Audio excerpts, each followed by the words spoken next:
भक्त की दृष्टि में कोई भी दुख ऐसा नहीं जो सह करके अपने आराध्य देव को न प्राप्त करे। आराध्य देव की प्राप्ति के लिए संघर्ष सहना अत्यंत आवश्यक है। कष्ट सहना, जो अंदर जलन हो रही, जो विकारों की जलन हो रही, सहो भाई, इनकी पूर्ति से कुछ नहीं होगा।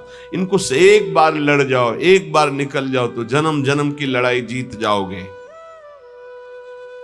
जिसकी शुद्ध भक्ति होती है उसको अपने प्यारे के नाम जप के सिवा और कुछ अच्छा ही नहीं लगता है। बस उसकी लीला कोई सुना दे, उसके गुणों की चर्चा करा दे, उसकी रूप माधुरी का चिंतन करे। तो मेरे प्रभु का स्वभाव है कि जो प्रभु को जपते हैं प्रभु उनको जपते हैं। ये बात समझ लो। आप प्रभु की लीला कथा सुन रहे हैं, प्रभु आपकी को देखकर इस भाव से, जब हमारा हृदय पवित्र होता है तभी हम भगवान को भाव से बच पाते हैं। अभी भाव नहीं, अभी तो भाव की केवल बातें सुन सुना के बातें करते हैं, भाव नहीं जागृत हुआ। भाव जागृत होने पर इन तीन पर आपका महत्व नहीं रह जाएगा। स्वजन संबंधियों पर, अर्थ के द्वारा प्राप्त होने वाले भोगों पर और इष्ट देव से बिलक साधनाओं पर, इन पर आपका राग नहीं रह जाएगा। ये पहचान है भाव की। आराध्य देव पर ही केवल, जैसे गोस्वामी जी कहते, बने तो रघुबर ते बने, बिगड़े तो भरपूर, तुलसी औरन ते बने, ताबनिबे पे धूल।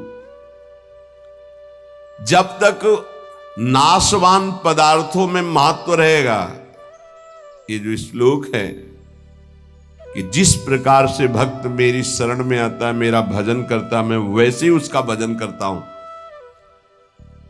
नाशवान पदार्थों का महत्व देने से हमारा मन अपवित्र हो जाता है।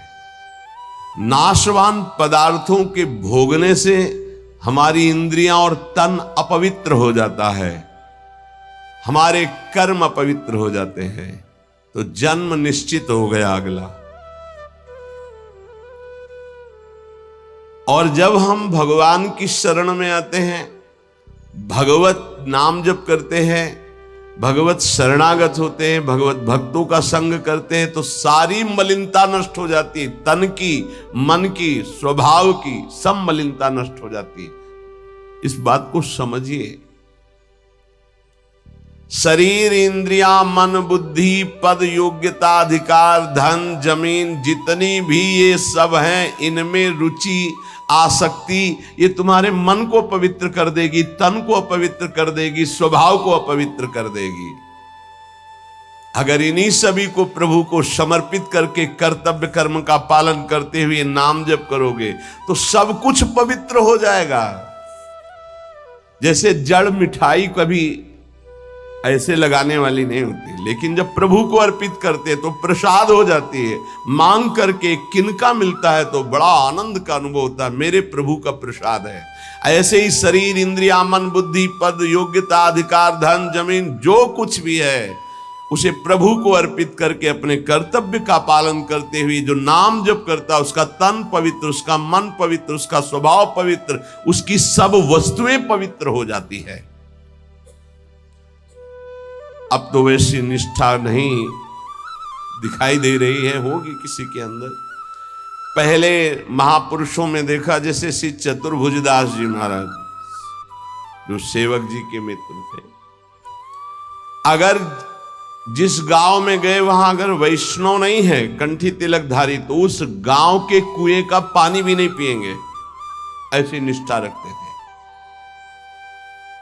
यहां एक भी वैष्णव नगर में नहीं थे। नगर क्या है, ये भूतों का डेरा है। फिर जहां भगवान का भक्त नहीं, भगवान का भजन नहीं, नाम कीर्तन नहीं, उस नगर का पानी नहीं पीते थे। ये उनके चरित्र में आया है। बहुत पवित्रता का निर्वाह महापुरुष जन भजन के लिए करते थे। गले में कंठी नहीं, मस्तक पे तिलक नहीं, तो हाथ से पानी पीने की रुचि नहीं।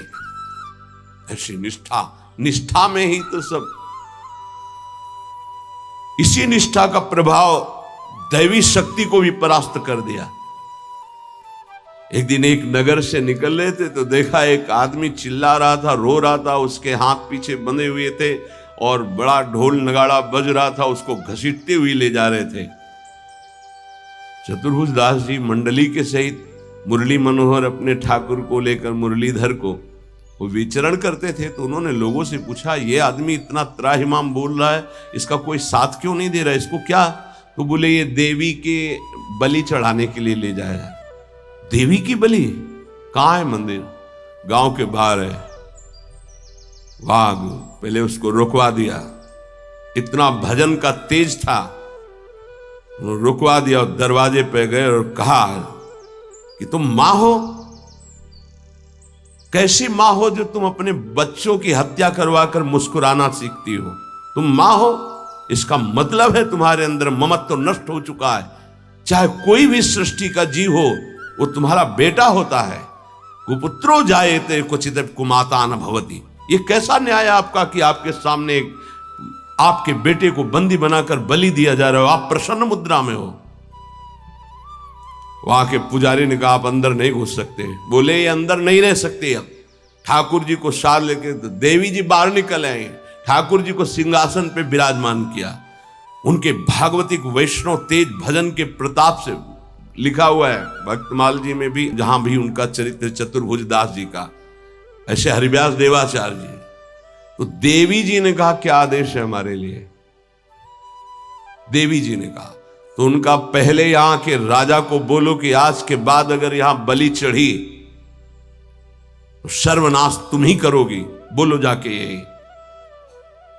राजा को जाकर के देवी जी ने भय दिखाया और कहा, अगर आज के बाद किसी भी जीव की हमारे ऊपर बलि चढ़ाई गई तो हम वैष्णवी हो गई है, आज के बाद करो।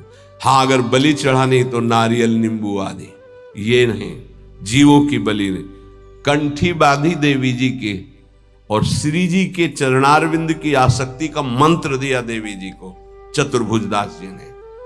ठाकुर मुरलीधर को वहां विराजमान करके नाम कीर्तन बंद करा दी, प्रथा मुक्त करवा दिया। जो बलि के लिए लाए, नाम बल, भजन बल। यदि आप प्रभु का आश्रय नहीं लिए, नाम जप नहीं कर रहे, तो यही शरीर, इंद्रियां, मन, बुद्धि, पद, योग्यता, अधिकार, धन, जमीन, ये तुम्हारे तन को मलिन, मन को मलिन, स्वभाव को मलिन और अगला जन्म निश्चित। जैसे कोई कहता है हम तो पिछले जन्म को मानते नहीं, अगले जन्म को मानते ही नहीं, तो तुम्हारे मानने न मानने से सृष्टि चल रही क्या? कि तुम मानोगे तो सृष्टि चलेगी, नहीं तो बंद हो जाए। हम मानते नहीं सूर्य उदय होता है, तो सूर्य उदय बंद हो जाएगा क्या तुम्हारे मानने ना मानने से? क्या ईश्वर का संविधान और शासन आंख मूंदने से टल जाएगा क्या? तुम्हारे ऐसा कहने से टल जाएगा क्या? अगर नहीं मानते हो तो है कोई परम शक्तिशाली जो बरबस जीव को उसके कर्म को भुगवा रहा है कोई कर्म का प्रबल फल देने वाला महान ईश्वर जो सुख और दुख के चक्र में पूरी सृष्टि को फंसाए हुए है। उसी से मुक्त होने के लिए वही है एकमात्र जिसका आश्रय ले लो।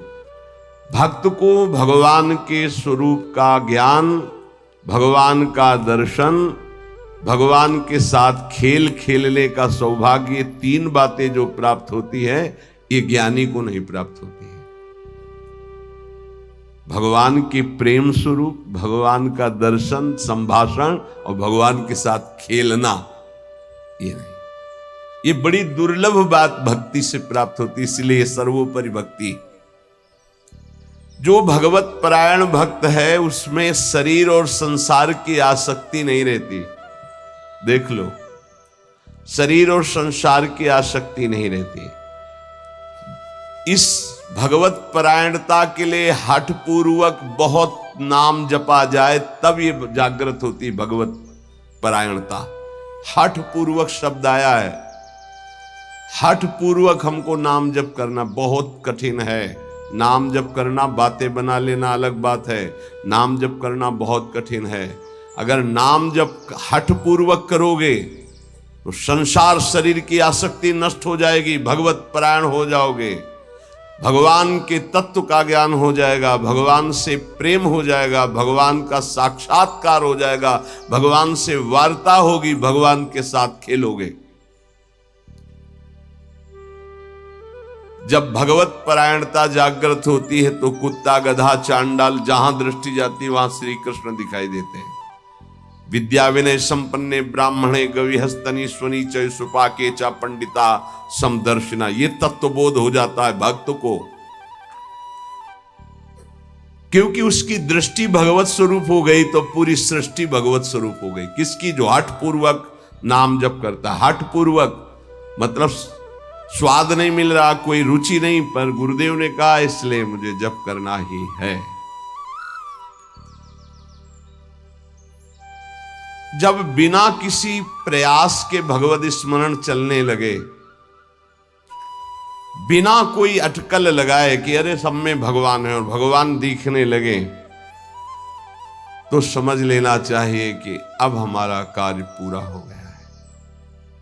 सर्वत जैसे साधक देखेगा तो पहले स्त्री पुरुष दिखाई देगा, फिर भावना करेगा कि इसमें श्री भगवान है, लेकिन परिपक्व जब हो जाएगा तो ये ढांचे नहीं दिखाई देंगे, केवल भगवान दिखाई देंगे। साधक हठ पूर्वक भजन करता है, लेकिन जब परिपक्व अवस्था आती है तो भजन करना, सोचो कितना आनंद होगा। भजन करना नहीं पड़ रहा, स्वाभाविक भजन हो रहा है, स्वाभाविक स्मरण हो रहा है। देखो, जल जड़ है, जल तत्व जड़ है, पर इस जल में जब रगड़ पैदा की जाती है तो बिजली पैदा हो जाती है। इसी प्रकार जो भक्त इस जड़ जिह्वा में नाम की रगड़ पैदा करते हैं तो इसे आध्यात्मिक अग्नि पैदा हो जाती है। यही सब पापों को भस्म करके, संचित कर्म को भस्म करके ये भगवत प्राप्ति कराती है, ये समस्त विकारों पर विजय प्राप्त कराती है। जड़ जिह्वा पे जैसे बिजली घर्षण के द्वारा पैदा होती है, जल में जल का परस्पर घर्षण होता है, उससे बिजली पैदा हो जाती है। ऐसे जिह्वा और नाम का घर्षण होता है तो एक आध्यात्मिक शक्ति पैदा होती है जो समस्त कामनाओं पर विजय प्राप्त कराती है, जो माया को पराजित करके भगवत साक्षात्कार कराती है। पकड़ो भाई, बात को पकड़ो। हमारा मन जो चाहता है वो करवा लेता, हमें सामर्थ्य नहीं, वो सामर्थ्य नहीं। देखो ना बिजली कहां पैदा हुई हो, कहां तक प्रकाश कर रही है। ये बिजली पैदा होने का स्थान थोड़ी है, बिजली तो कहीं और पैदा हुई, लेकिन एक संबंध के कारण वो यहां भी प्रकाशित हो रही। क्रम से संबंध है तो यहां प्रकाशित हो रही। ऐसे ही रोम रोम रग रग में अध्यात्म शक्ति का प्रकाश, तो जगत में जो भी उसके सानिध्य में आएगा वो अध्यात्म शक्ति संपन्न हो जाएगा। ये बिजली पैदा करो, बिजली तुम्हारे अंदर वो सामर्थ्य है कि तुम ये आध्यात्मिक शक्ति प्रकाशित कर सकते हो। क्या करो?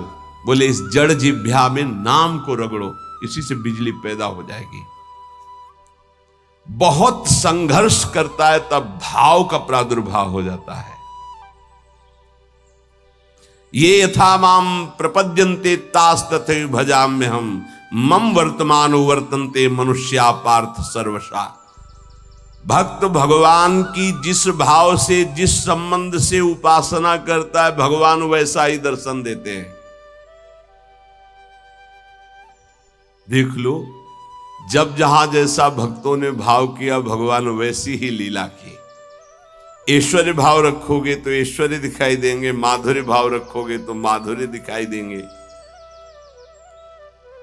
भगवान उसी प्रकार से भक्त के अनुभव में आते हैं जो जैसा भगवान के प्रति भाव रखता है। कोई भक्त भगवान को अपना गुरु मानता है तो भगवान श्रेष्ठ गुरु रूप में आ जाते हैं। अगर कोई भगवान को शिष्य मानता है, ऐसे संत महात्मा जन जो भगवान को शिष्य मानते हैं, तो भगवान एक श्रेष्ठ शिष्य बन जाते हैं। देखो, संदीपनी जी के शिष्य बने, विश्वामित्र जी के चरण चापे, वशिष्ठ जी के समीप बैठकर शिष्यत्व स्वीकार कर योग वासिष्ठ का प्रवचन सुना। यदि भगवान को माता माना जाए तो भगवान माता रूप में अनुभव देते हैं। भगवान को पिता माना जाए तो भगवान पिता रूप में अनुभव देते हैं।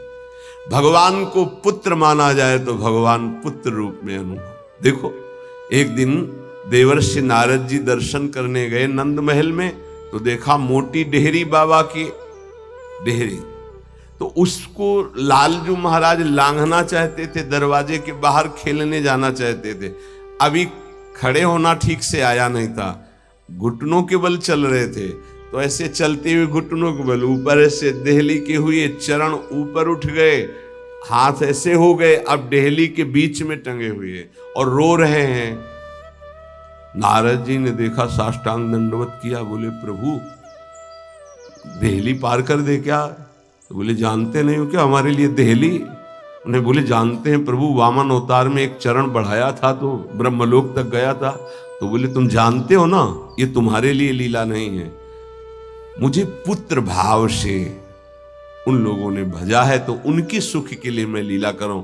चलो बीणा लो और दूर खड़े होकर के दर्शन करो। रोने मैया मैया मैया भागती हुई आई, अरे मेरे लाला, उठाया गोद में और दासियों को डांट रही, तुम लोग ध्यान नहीं देते, देखो लाला मेरा कष्ट। मैया की गोद में अगर कोई मुझे पुत्र मानता, देखो जगत को एक क्षण में रचने वाले पिता उनको पुत्र माना तो घुटनों के बल भक्त के आंगन में चल रहे हैं। जगत का भरण पोषण करने वाले प्रभु का भरण पोषण यशोदा मैया के वक्षा स्थल के दुग्ध से होता है। कैसा भाव का खेल है। ये बड़ा सुंदर स्वरूप है। जब यशोदा मैया छड़ी लेकर, बहुत उपद्रवी हो गया है। लालजू महाराज ने देखा आज तो पिटेंगे, मैया आवेश में है, ऐसे दोनों हाथ से ऐसे, तो पूरा काजल गाल में, कितनी सुंदर शोभा, विशाल नेत्र है ना, एक बूंद आंसू नहीं, और रोते जा रहे, मैया की तरफ भयचकित देख रहे हैं, दया आ जाए छड़ी ना। कौन है? भ्रकुट टीढ़ी कर दे तो भय को भी भयभीत कर देने वाले प्रभु। ये देखो भाव देश का स्वरूप देखो। अरे छठी के दिन इतनी विशाल पूतना को भी, तो इनके लिए कोई भय है क्या? लेकिन भाव का देखो खेल। मैया ने पुत्र माना तो प्रभु वैसे लीला दर्शा रहे हैं। अरे और तो और बात जाने दो, यदि भगवान को नौकर मान लो तो वो नौकर भी बन जाते हैं। वो कह रहे हैं कि नौकर बनूं हजाम। कैसे अद्भुत। त्रिलोचन जी के यहाँ, एकनाथ जी के यहाँ श्रीखंडिया के रूप में, माधवदास बाबा के यहाँ स्वयं जगन्नाथ जी सेवक ही बने हुए तो लगे ही। ये ऐसे भगवान से यदि अपनापन करके कोई भाव कर लो, वो आपको अनुभव कराए। सच्ची कहते तुम पहचान नहीं पा रहे, रोज तुमसे मिलता है वो, हर क्षण तुमको देखता है क्योंकि तुम भक्त हो उनके, लेकिन तुम्हारे अंदर वो दृष्टि नहीं है इसलिए नहीं देख पाते। रोज मिलता है छलिया, वो रोज मिलता है वेश बदल कर। इसीलिए हर समय सावधान रहो, पता नहीं किस रूप में मेरा प्रीतम आकर के कहीं चूक ना हो जाए। त्रिलोचन जी के हृदय में था कोई ऐसा साधु सेवी मिले, क्योंकि मुझे इतना समय नहीं मिलता कि मैं संतों के पास बैठूं, उनके मन की बात पूछूं, फिर वैसा उनकी सेवा करूं। व्यवस्था सब हो जाएगी, कोई ऐसा नौकर में। भक्त के अंदर की कोई भी इच्छा भगवान अधूरी नहीं छोड़ते। मुझे कोई नौकर रख ले, 14 वर्ष की अवस्था, नौ किशोर अवस्था, मलिन वस्त्र धारण किए हुए, फटे पुराने, ऐसे जैसे नौकर धारण करते हैं, सामने से निकले। और जगह बोलते जाके नहीं, केवल त्रिलोचन जी के दरवाजे में बोल सकते हैं ये कि मुझे नौकर रख ले। और किसी की हिम्मत ही नहीं, ब्रह्मा की भी हिम्मत नहीं, ब्रह्मा की भी हिम्मत नहीं कि इनकी तरफ ऐसे भाव से दे। ये भक्तों का खेल है।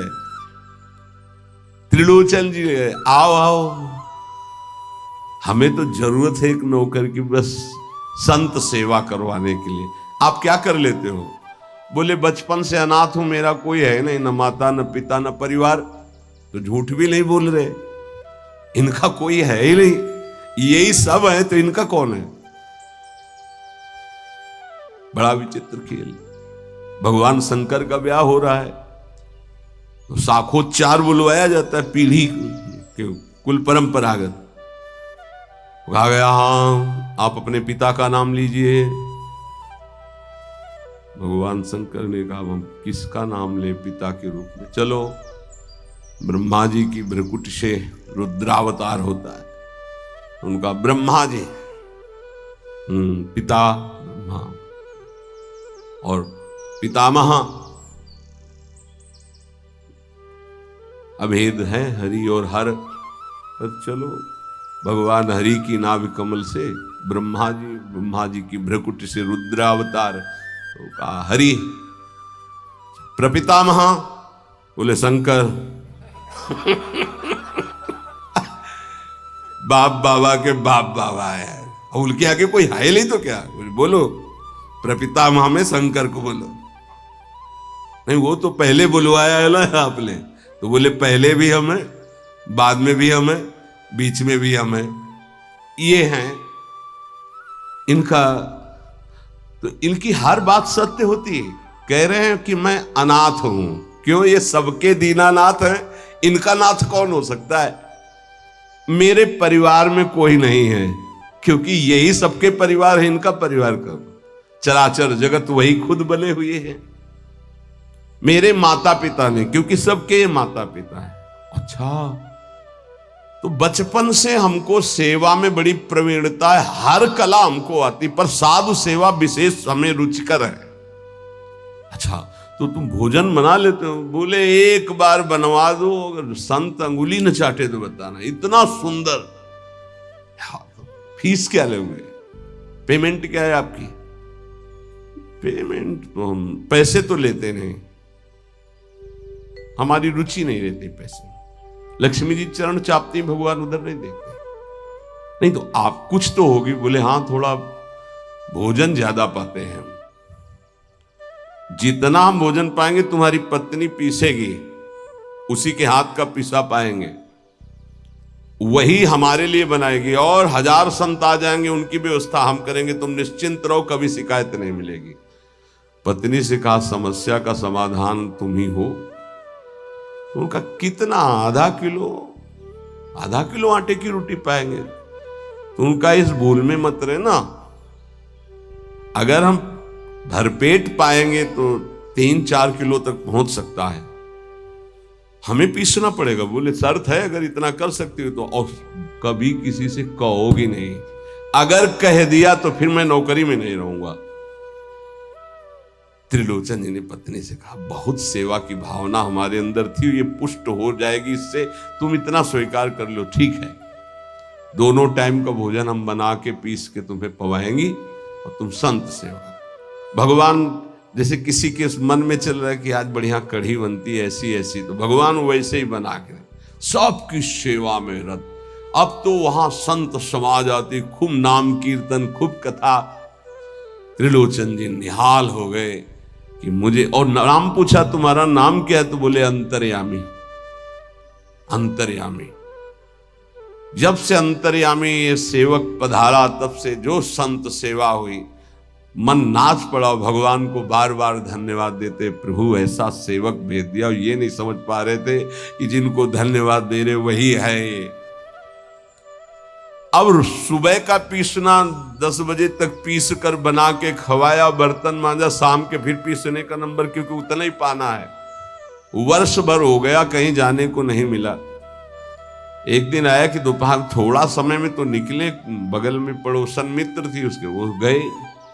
तो उन्होंने कहा कि बहन बहुत दुबली हो रही हो, कुछ बात तो है ही है, विचित्र चरित्र है। वो यही कहेंगे, कहना नहीं किसी से, पूरी बात ऐसे फैल जाएगी, क्योंकि महाराज ये स्वभाव रखा गया है। महाराज युधिष्ठिर जी ने ये शाप दे दिया था। जब सबको अर्घदान दिया जा रहा था, तो माता कुंती ने कहा कि बेटा कर्ण को भी अर्घदान दे दीजिए, जो पित्त तर्पण आदि के मंत्रों द्वारा। तो उनका उसके कारण ही पूरे वंश का, कौरवों के विनाश हो गया। अगर वो साथ ना देता तो कभी हमसे युद्ध ही नहीं होता। ऐसे विपक्षी के लिए आप कैसे बोल दिए कि आप उसको पित्त तर्पण करो इस समय? माता आपकी बुद्धि कैसा निर्णय कर रही है? ऐसे धूर्त को तुम कह रहे हो कि मैं, जो द्रौपदी के लिए गंदे वचन बोला, जिसके बल से बलवान होकर दुर्योधन ने युद्ध किया, न जाने क्या क्या कष्ट सहना पड़ा। तो उनका बेटा तुमसे छुपाया था एक बात है। क्या? वो तुम्हारा बड़ा भाई है, कर्ण मेरा बड़ा भाई। तब उन्होंने कहा, मां अगर तुम इतना कह देती तो मैं पैर छूकर जे ही उसके सामने झुकता तो पूरा बच जाता, राज समाज नहीं मारा जाता, क्योंकि उसी के बल से दुर्योधन बलवान होकर लड़ रहा था। हमें कोई वैर होता ही नहीं। जब कर्ण को हम अपना राज्य दे देते तो दुर्योधन का मित्र ही था, कोई झगड़ा ही नहीं होता। मां ये बात पहले क्यों नहीं बताई? आज से मैं शाप देता हूं, कोई भी विशेष गुप्त बात माताओं के हृदय में ना टिके। संसारिक बात की क्षमता को सह पाना कोई महाभागवत की ही बात है। तो उन्होंने कहा कि कहना नहीं। मैं बोले, दीदी तुम विश्वास मानो, कभी कहा है हमने? बोले, एक नौकर आया है, बस कहना नहीं। बोले, नहीं किसी से नहीं। एक नौकर आया है, वो बहुत सेवा करता है पर खाता बहुत है, और उसको बना बना के हम ही को खवाना होता है, इसलिए हम दुबली भी हो गए, तुमसे मिलने भी नहीं आ पाए। लेकिन कहना नहीं, वो चला जाएगा। जब लौट के आई तो हाँ नहीं थे, अंतर्यामी भगवान नहीं। त्रिलोचन जी तो हाँ अंतर्यामी कहाँ गए, खूब ढूंढा नहीं मिले, बहुत विकल होके रो रहे थे। उसी समय उसी रूप में भगवान प्रकट हुए। मालिक, अरे अंतर्यामी, जो ही नजदीक जाने की कोशिश तो देखा ललित त्रिभंगी भगवान से। प्रभु आप। बोले, मैं ही तो था, तुम क्या समझते तुम्हारा कोई और नौकर था? मैं ही नौकर था। मैं तुम्हारी इच्छा की पूर्ति के लिए स्वयं नौकर बना हुआ। अगर आपका भाव बन जाए भगवान के प्रति तो भगवान नौकर बन जाए। देख लो, जहां अर्जुन जी की पादुकाएं हैं वहां भगवान बैठे हैं, और जहां भगवान की पादुकाएं रखने की चौकी होती वहां भगवान शंकर सनकादि नमन करते हैं। शिव शनकादि जहां वंदना करते हैं, जिनकी चरण रखने की चौकी में, वो भगवान वहां बैठे हैं सारथी पद पे, और रथी रूप में अर्जुन भक्त बैठा है। कैसी प्रभु तर तर कपि डार पर है, प्रभु ऐसे बैठे हैं और सब ऊपर बैठे, डाल में बैठे। प्रभु तरुतर कपि डाल पर देखिए आप। बड़ा विचित्र भगवान का कृपा प्रसाद है। जो भगवान को दोस्त मानता है तो भगवान दोस्त बन जाते हैं। जो भगवान के लिए जितना व्याकुल होता है भगवान उसके लिए उतना व्याकुल होते हैं। भगवान भक्त के बिना तभी नहीं रहते जब भक्त भगवान के बिना नहीं रह सकता। ये ध्यान रखना। आप जी रहे हो अच्छे से, वो छुपे हुए हैं। जिस दिन आप व्याकुल हो जाओगे वो छुप नहीं पाएंगे, वो बड़े प्रेमी हैं, तत्काल आपका साक्षात्कार हो जाएगा। भगवान श्री कृष्ण चंद्रजू कहते हैं, मुझे जो जिस भाव से भजता है। देखो अभी क्या भाव से भज रहे हो? अब भी भज रहे हो विषय भाव से, भोग भाव से। जिस भाव को आप, तो वही श्री कृष्ण बने हुए। सच्ची बात मान लो, उनके सिवा कोई नहीं बना होगा। वही है, मत्ता परतरम नान्यत किंचित अस्ति धनंजय, किंचन मात्र हे धनंजय, मेरे सिवा कुछ नहीं है। इसलिए आप भगवान से अपनापन कीजिए। जो वस्तु चाहोगे वो बन करके आपके समीप आ जाएंगे। वही है, वस्तु में, व्यक्ति में, स्थान में। देखो वही बनने वाले हैं, वही बनाने वाले हैं। जो वस्तु बनी वही बने हैं, पक्का समझिए। जिस समय हमारा ज्ञान दूर हो जाएगा तो ये बात समझ में आ जाएगी। वही जैसे बछड़ा और सखाओं का अपहरण किया तो सखा भगवान बन गए, उनके कपड़े बन गए, छड़ी छीका बन गए। वैसे ही रंग के बछड़ा, उतने ही बछड़ा, उतनी आयु के, ऐसे ही भगवान चराचर जगत बने हुए हैं। इसलिए हमारे अंदर भगवत भाव जागृत हो जाए तो निष्ठापूर्वक नाम जप करें, और तन मन की अपवित्रता को दूर करने के लिए कर्तव्य कर्म, जो हमें कर्तव्य कर्म भगवान की सृष्टि में मिला है उसे करके भगवान को अर्पित करें। खूब नाम जप करें, जीवन की इसी में सार्थकता है। शेष चर्चा आगे।